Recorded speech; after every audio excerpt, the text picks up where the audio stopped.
Good morning बच्चों।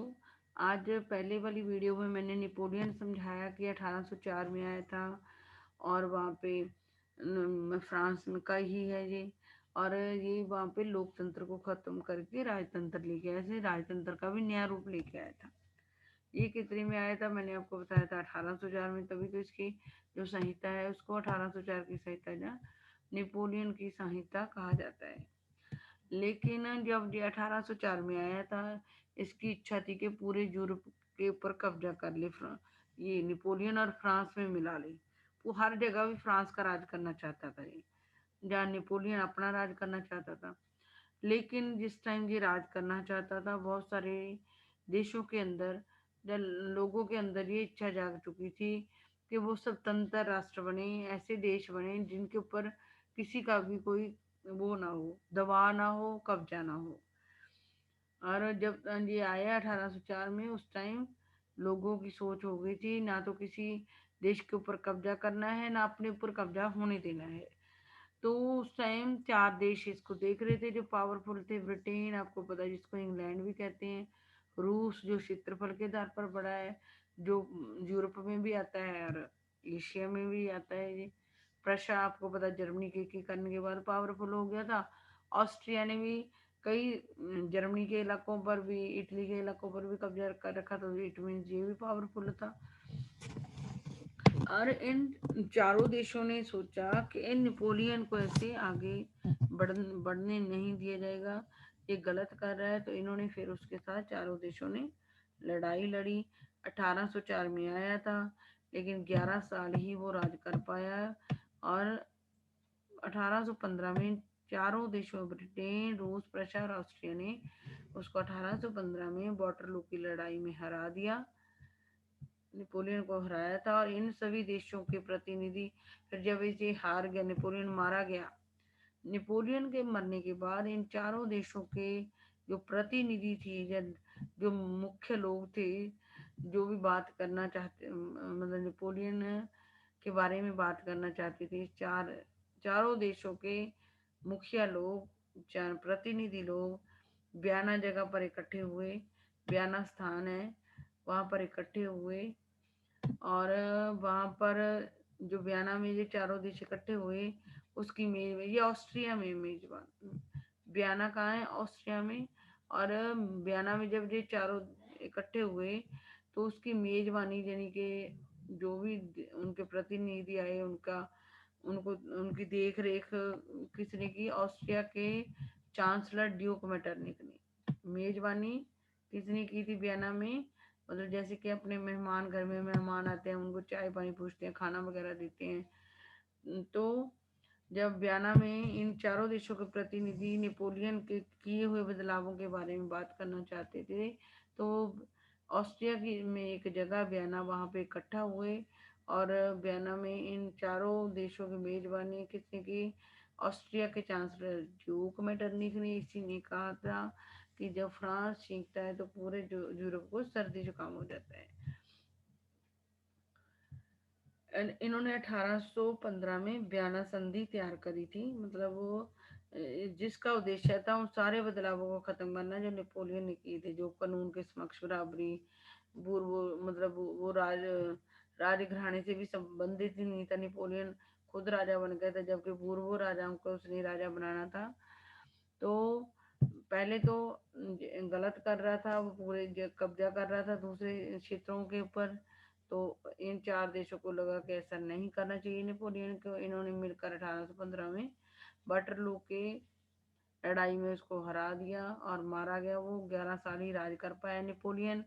और फिर इन चारों देशों के प्रतिनिधि वियना में इकट्ठे हुए, और वहां पर उन्होंने वियना में जो इकट्ठे थे, उनकी मेजबानी ऑस्ट्रिया के चांसलर ड्यूक मेटरनिक ने की। और इस जो 1815 में ही वियना की संधि हुई, 1815 में ही नेपोलियन मारा गया। वियना की संधि का उद्देश्य क्या था, उन सारे बदलावों को खत्म करना जो नेपोलियन ने शुरू किए थे। नेपोलियन 1804 में आया, लेकिन वो दूसरे क्षेत्रों, उसने बहुत सारी स्वतंत्रताएं लोगों को दी थी, लेकिन जो वो दूसरे क्षेत्रों पे कब्जा कर रहा था, जहाँ यूरोप के पूरे यूरोप पे कब्जा करने की इच्छा रख रहा था, वो पावरफुल चार देशों को, ब्रिटेन, रूस और प्रशिया को लगा कि ये गलत कर रहा है, इसलिए इन चारों देशों ने मिलकर 1815 में उसको वाटरलू की लड़ाई में मारकर हरा दिया। और फिर इन चारों देशों के प्रतिनिधि वियना में इकट्ठे हुए, जो कि ऑस्ट्रिया में है ये स्थान। इसलिए इनकी मेजबानी, इनकी देखभाल के किसने की? ऑस्ट्रिया के चांसलर ड्यूक मेटरनिख ने। और ये वियना की संधि जो तैयार की थी 1815 में इन चारों देशों के प्रतिनिधियों ने, उनको उसका उद्देश्य था नेपोलियन द्वारा किए गए बदलावों को हटाना। और पहला काम था कि ये खुद राजघराने से संबंधित नहीं था, लेकिन फिर भी ये राजा बन बैठा, क्योंकि उसको अधिकार नहीं था राजा बनने का। इसने बूर्बो वंश के राजाओं को तो राजतंत्र द्वारा ले आया था, लेकिन राजगद्दी इसको बूर्बो राजवंश के राजाओं को देनी चाहिए थी, लुई सोलबा के परिवार को। लेकिन इसने उनको न देके खुद राजा बन गया था। तो फ्रांसीसी क्रांति के दौरान हटाए गए बूर्बो वंश को सत्ता में बहाल किया गया, यानी कि लुई सोलबा के जो वंश था उसको दोबारा गद्दी दी गई, क्योंकि वो राजघराना था वहां का, फ्रांस का। लेकिन ये तो नेपोलियन तो राजघराने से नहीं था। फ्रांस ने उन इलाकों को खो दिया जिन पर कब्जा उसने नेपोलियन के द्वारा किया था। और ये जो नेपोलियन था दूसरे देशों के राजाओं, मतलब दूसरे क्षेत्रों के राजाओं को हराकर उनके क्षेत्र को फ्रांस में मिलाता जा रहा था। तो इन देशों ने उन सभी देशों को फ्रांस से आजाद करवा दिया, जिसको जिन क्षेत्रों को जीतकर नेपोलियन ने फ्रांस में मिला दिया था। फ्रांस की सीमाओं पर कई शक्तिशाली राज्य कायम किए, क्योंकि फ्रांस शक्तिशाली है। पूरे यूरोप को इसने बताया है, फ्रांस ने, कि समाज को बदला जा सकता है। तो जो चार देश थे इनको पता था कि फ्रांस रुकेगा नहीं, फिर हो सकता, क्योंकि फ्रांस ने बहुत सारे एशिया के देशों पर भी कब्जा किया था। यूरोप के सारे देश ऐसे थे जो दूसरों पर कब्जा करते थे। तो इन चारों जो पाव पर जिन्होंने नेपोलियन को हराया था, इन देशों को पता था कि फ्रांस फिर नहीं रुकेगा, फ्रांस फिर हो सकता है दूसरे क्षेत्रों पर कब्जा कर ले। तो फ्रांस की सीमाओं पर इन्होंने शक्तिशाली वो राज्य या देश बिठा दिए थे, ताकि फ्रांस आने वाले समय या भविष्य में कोई और क्षेत्र पर वो ना कर ले, कब्जा ना कर ले, या अपना क्षेत्र बढ़ा ना ले। और इस सब देश का इस सब का उद्देश्य उन राजतंत्रों की बहाली था जिन्हें नेपोलियन ने खत्म किया था। और उन सारे राजतंत्रों को, मतलब जिस भी क्षेत्र के ऊपर इसने कब्जा किया होगा वहां के राजा को हरा कर ही तो कब्जा किया होगा।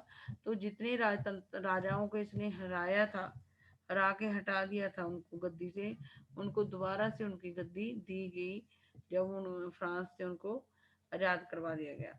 वियना संधि का उद्देश्य यूरोप में एक नई रूढ़िवादी व्यवस्था कायम करना था, क्योंकि जो राजतंत्र को प्रेम करते थे, जो राजाओं को प्रेम करते थे, उनको पता था कि पुराना जो राजा का राज था, जिसमें अनगिनत शक्तियां राजा के पास होती थी, वैसी शक्ति तो अब नहीं मिलेगी।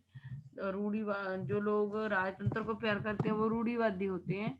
तो रूढ़िवादियों को समझ आ चुका था कि पुराना राजतंत्र तो नहीं आ सकता, लेकिन थोड़ा सा उसमें मॉडर्नाइजेशन करके, आधुनिकीकरण करके ही राजतंत्र रखा जा सकता है। तो रूढ़िवादी नई रूढ़िवादी व्यवस्था की थी। पुराना राजतंत्र पुराना रूढ़िवाद है, लेकिन अब राजतंत्र के राजाओं को पता चल गया था कि पुरानी वाली जितनी चलती थी शक्ति वो नहीं चल सकती, अब थोड़ी शक्तियां कम करके ही किसी जगह पर राज किया जा सकता है। तो उन्होंने नई रूढ़िवादी व्यवस्था की थी। वियना संधि के द्वारा पूर्व राजवंश के लोगों को दोबारा गद्दी मिल गई थी। जिन इलाकों को नेपोलियन ने जीतकर फ्रांस में मिलाया था, उन सारे इलाकों को फ्रांस से छुड़वा दिया गया। और फ्रांस से सभी को पता था कि फ्रांस दोबारा भी नहीं रुकेगा, फिर दोबारा नए क्षेत्रों पर कब्जा करेगा, इसलिए उसकी सीमाओं पर पावरफुल देश या राज्य बिठा दिए ताकि फ्रांस फ्यूचर में किसी के ऊपर कब्जा न करे। और इस सब का उद्देश्य उन राजतंत्रों की बहाली था जिन्हें नेपोलियन ने खत्म किया था। जिन क्षेत्रों को जीत कर उसने क्या करा था, वहां के राजाओं को खत्म करा था, उन सारे राजाओं को या राजतंत्रों को दोबारा उनकी गद्दियां दी गई। वियना संधि का उद्देश्य यूरोप में एक नई रूढ़िवादी व्यवस्था कायम करना था। वियना संधि के द्वारा ये जो चार देश है, ये चार देश भी हो सकते हैं कि ये राजतंत्र से प्यार करती हूँ। तो नई रूढ़िवादी व्यवस्था आ गई थी, यानी कि राजतंत्र को नए रूप में लाने की कोशिश कर रहे थे राजतंत्र को प्यार। बयाना संधि से पूर्व राजवंश को दोबारा गद्दी मिली थी। फ्रांस से उन इलाकों को छुड़वा दिया गया था जो नेपोलियन ने जीत कर मिलाए थे, और उसके सीमाओं पर शक्तिशाली राज्य या देश बिठा दिए गए, ताकि फ्रांस दोबारा से किसी देश पे या क्षेत्र पे कब्जा न कर ले। और जिन राजाओं को हटाकर उनके क्षेत्र अपने फ्रांस में मिला दिए थे नेपोलियन के, उन राजाओं को फिर बहाल किया गया। और बयाना संधि का उद्देश्य यूरोप के अंदर नई रूढ़िवादी व्यवस्था कायम करना था। ये 5 पॉइंट है, पांचों अगर ढंग से बार बार याद करके लिखोगे, एक बार नहीं, जो बच्चे इंटेलिजेंट है वो एक दो बार में भी कर सकते हैं, लेकिन थोड़े से जो जिनको लेट याद होता है वो 5 बार लिखोगे तो हो जाएगा। ये कहानी भी याद कर लेना कि नेपोलियन को हराने के लिए चारों देशों के, ब्रिटेन, रूस, प्रशा के आप बार बार नाम याद करो, दिमाग में बिठाओ। ये चारों पावरफुल देश हैं, आज भी लोग इनको जानते हैं। तो इन चारों देशों को क्या करना है, इन्होंने नेपोलियन को हराया, फिर उसके द्वारा जो बदलाव किए गए थे उनको हटाने के लिए इन्होंने वियना में मिलकर एक संधि बनाई थी 1815 में, जिसको वियना संधि कहा जाता है, जिसके द्वारा जो भी बदलाव उसने किए थे, जिन क्षेत्रों को उसने जीता था, वो सारे बदलाव हटाए गए। तो बच्चों, मैंने बहुत कोशिश की है कि आपको समझ आ जाए, बार बार बोलने की कोशिश की है। प्लीज़ आप अगर खुद भी बार बार पढ़ोगे तो आपको अच्छी तरीके से समझ आ जाएगा। और मेरी वीडियो को दूसरे बच्चों तक भी पहुंचा देना, ताकि औरों को भी इसका फ़ायदा मिल जाए। अगर आप इनको चार चार जो जो क्वेश्चन मैं आपको सेंड कर रही हूँ ये इम्पोर्टेंट है, और इनको लिख लिख के देख लोगे तो पेपर में आपको अच्छे मार्क्स लाने से कोई नहीं रोक सकता।